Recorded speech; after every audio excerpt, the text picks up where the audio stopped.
बिस्मिल्लाहिर्रहमानिर्रहीम। मेरे पाकिस्तान के बुज़ुर्गों, बहनों, भाइयों, पाकिस्तान इस टाइम एक बड़ी मुश्किल सूरत हाल से गुज़र रहा है।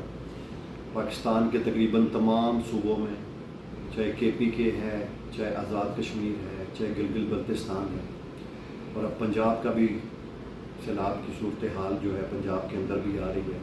आपने देखा बुनेर और अदल अजला जिस तरह से वहाँ तबाही हुई है, GB में जिस तरह तबाही हुई है, आज़ाद कश्मीर में जिस तरह तबाही हुई है। तो मुल्क के लिए, अपने लिए, मेरे उन बहन भाइयों के लिए जो इस वक्त शदीद मुश्किल सूरत हाल से गुज़र रहे हैं, उनके घर तबाह हो चुके हैं, उनकी दुकानें ख़त्म हो चुकी हैं।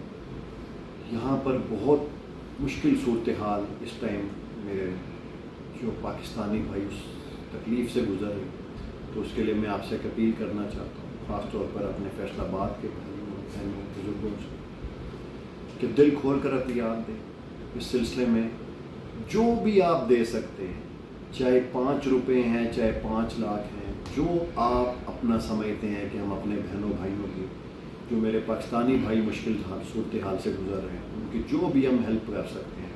तो हमने फैसलाबाद चैम्बर के अंदर एक फ्लड रिलीफ अकाउंट कायम कर दिए। उसको हम आज 50 लाख रुपए से शुरू कर रहे हैं, और इंशाअल्लाह ताला मुझे बड़ी उम्मीद है कि इसके अंदर हम सब जब भाई अपना पैसा डालेंगे तो हमारे पास इतना फ़ंड हो जाएगा कि हम जो भी अपनी हेल्प कर सकें। और ये जो हमने हेल्प करनी है अल्लाह की रज़ा के लिए करनी है, ये किसी ज़ात के लिए नहीं करनी। इसकी जज़ा रब ताला नहीं देंगे। तो मेरी आपसे दोबारा दरख्वास्त है कि अपने पाकिस्तानी बहन भाई जो हमारे मुश्किल में हैं, जिस भी जगह पर हैं, जिस भी शहर में हैं, जो सैलाबी सूरत हाल से गुजर रहे हैं, हम उनकी भरपूर मदद करें, हम दुआओं में भी याद करें।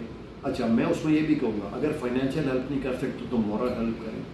हम अगर आपको दरख्वास्त करते हैं कि वहाँ पर कोई जाके उनकी हेल्प कर सकता है, तो हम ये भी आपसे दरख्वास्त करेंगे। तो मैं आपका शुक्रिया भी अदा करता हूँ एडवांस में कि अपने लिए, अपने पाकिस्तान के लिए आपने अल्लाह की रज़ा के लिए हेल्प कर दी। जज़ाकल्लाह।